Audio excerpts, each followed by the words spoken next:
So we go back to our model over here that we've been looking at. We're trying to solve a problem. It develops patient's experience. And we're looking at that suffering, Christ on the cross. Okay. And we have hope of some kind of resurrection, that the life also of Christ might be manifest in our mortal body, waiting for the manifestation of the sons of God. And then we have love. You love what? You love the people that caused the FBI, the failure, the betrayal, and the injustice. You actually love them. Jesus says, love your enemies. And I used to think that was just like Jesus advocating being nice, and that's just the way to be. And I actually have recently come to see that as a prescription for awakening. When you fail because of betrayal and injustice, when you've voluntarily adopted responsibility and it fails because of betrayal and injustice, that is your opportunity to love as Christ loved. Father, forgive them, for they know not what they do. Or you're being tortured to death, literally. That's your opportunity to wake up and precipitate a resurrection cycle to come afterward. That's your opportunity to wake up. Now, when you wake up, be prepared, because you will experience something with God personally. You will experience something with God that you cannot explain in your current way you see things. And then you will have to go through a period of time where you adjust how you see things. I don't see things this way anymore. You have to admit that. So you go through that period of time after you wake up, after you see something from this. And that's where this pattern comes in: wake up, grow up, clean up, show up. Now, we've done videos on this. I think we did a 2-part video on this, and we've been trying to incorporate wherever we go. What is this wake up, grow up, clean up, show up?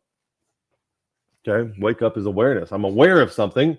I can't do anything about it. I don't have love as a capacity yet necessarily, or maybe I do have love as a capacity, but I have awareness, but I don't necessarily know how to operate in an arena where what I now know is the reality, because all my life I've been in this one worldview, and now God has revealed himself to me, and now I don't know how to operate in that arena because it's new and foreign to me. And it's not like anything I've been growing up with or learned or been trained in seminary or when I got my theology degree, any of that stuff. Okay. And I'm saying that generally for anybody who's out there. There's no amount of training and education that can give you this. It doesn't happen that way. Okay. It happens this way, not that way. So you wake up and then grow up. The Bible says in Ephesians 4:15 that speaking the truth in love. So now we're speaking in a way that matches reality, not repeat. This is profane and vain babbling. So this is not speaking the truth. This is profane and vain babbling. Okay. So we're speaking the truth in love, the kind of truth you're afraid to tell people because they'll ostracize you, that we may grow up into him in all things, which is the head, even Christ. So there is a component to where being motivated by love and being able to speak truth that transforms chaos into habitable order, that's where the capacity comes in. And actually implementing that is where the growth comes in. And then cleaning up, 2 Corinthians 7:1, let's cleanse ourselves of all filthiness of the flesh and the spirit. And that is integrating the shadow, discarding your ideological trappings, all that whole worldview of how you saw things as an independent Baptist, as a Southern Baptist, as a Presbyterian, as a Calvinist, as a Provisionist, all that needs to go in the trash can. And then you now develop a new worldview, but you're no longer egoically attached to this new worldview. And then your identity, your egoic attachments, okay? All that stuff needs to be cleaned up and gone away. When we say clean up, you think of like, oh, I need to stop smoking and cussing. Actually, cleaning up, for someone who's never drunk before, they might be egoic, like never drunk alcohol, for example, okay? Say, oh, that's wrong. I got all the biblical reasons for why that's wrong. And don't comment about this because I've already got all the biblical reasons for why it's wrong. I've preached sermons on it. I used to have a sermon called Spirits in the Temple. Went over all the passages. I know all the passages in Isaiah and in Hosea and in Proverbs and in 1 Timothy 5. Like I know where the passages are. I know what they say. Okay? But if somebody's egoically attached to, I've never tasted alcohol before because I'm a goody-goody. Well, part of their cleaning up might be to have to let go of that. So their path might actually involve taking a drink of alcohol where it's undeniable and everybody knows they did it, to release them from that egoic attachment to the fact that they've never done it. And vice versa. Somebody who drinks all the time is known as a guy who can put anybody down. He might have to let go of that egoic attachment by not drinking any alcohol ever again, ever.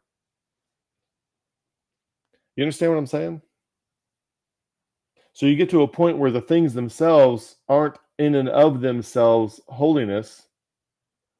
The things themselves they play different roles. And what role does it play in you? And if you have an egoic attachment to something, if you have an egoic attachment to some kind of pharisaical cleanliness, you're going to have to bust that up somehow. Like Ruckman used to say, God used to, and I think he was probably quoting Bob Jones Sr., God gives even the most pedigree dog fleas just to remind him that he's still a dog. And then now I've got a new worldview. I'm trying to grow into it interactively. I'm acting and relating and choosing and growing into it. And then I'm cleaning up. I'm getting rid of my egoic attachments. I'm integrating the shadow. I'm getting rid of my ideology, my old worldview, and I'm having new worldview capabilities that I'm not attached to. And now I'm going to develop this. Now maybe I can show up in the new capacity. I put away my old independent Baptist, King James only identity. And I'm not saying the content is wrong. You misunderstand me. What I'm saying is I'm no longer attached to it.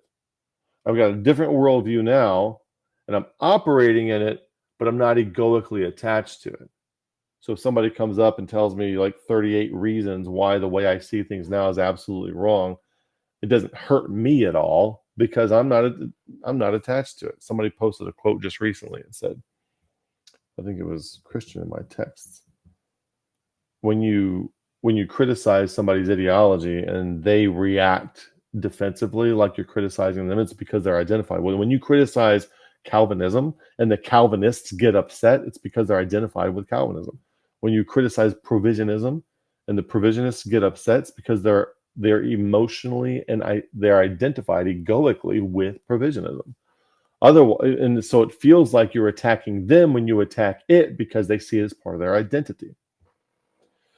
So you move to a place where the things that you operate in, you're not egoically attached to.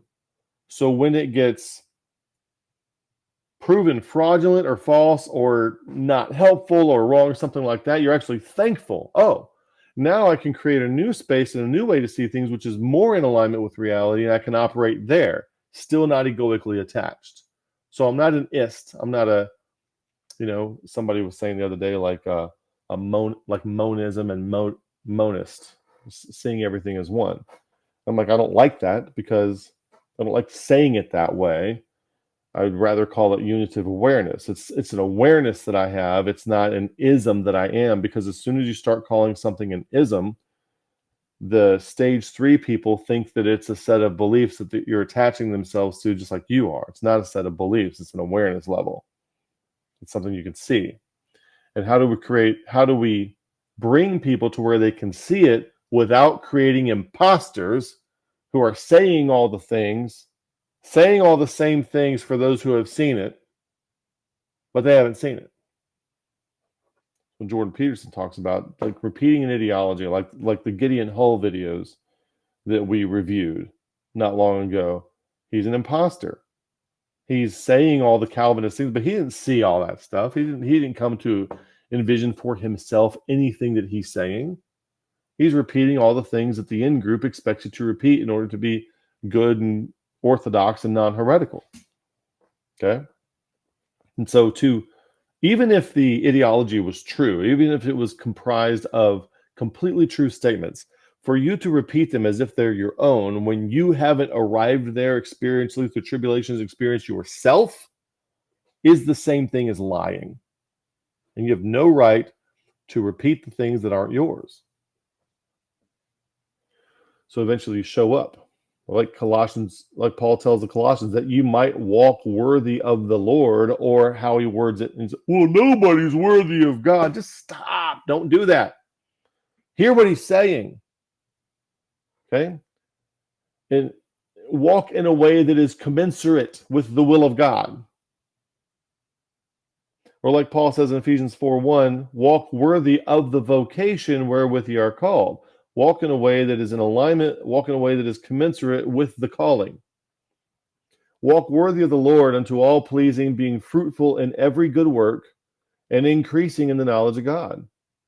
So what you do, your actions and your relating and your choices are being fruitful. What does being fruitful means? It's resulting in the affordance of choice. And increasing in the knowledge of God. That would be participatory knowledge of God, not propositional knowledge of God. So all that takes place when you wake up. After you see, you have consciousness, but you don't have capacity.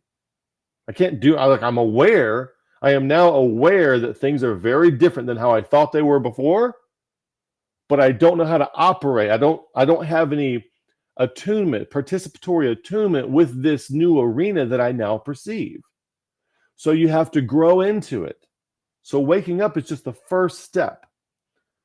And then you have to grow up, clean up, and then eventually you can show up where that is you are operating effectively in the new arena that you perceived back when you woke up.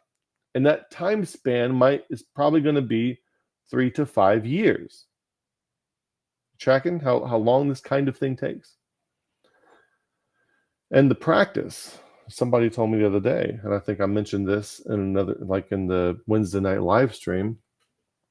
Somebody told me the other day they were, something they read and followed and pursued moved them from darkness to light. And my question isn't, what do you believe? My question is, what did you do? What did you do to go from darkness to light? And that's the kind of question you ask, like over in the East, they ask, what's your practice? Over in the West, they ask, what's your beliefs? Don't, like John Vervaeke says, don't tell me what you believe. Show me how you have transformed. And then we'll start talking about how you got there. So in order for this, after you wake up, you can actually squander a wake up. Okay, Hebrews 6:4-6. You can squander a wake up. You can get to the point where you wake up and you see something, but then you don't grow up or clean up and you never show up, and you have stunted growth. And then you might get resentful. You start getting resentful about the FBI that came your way, the failure, the betrayal, the injustice. You start getting resentful about that, and then now you're back to crucifying Christ again instead of embodying the crucifixion for yourself again.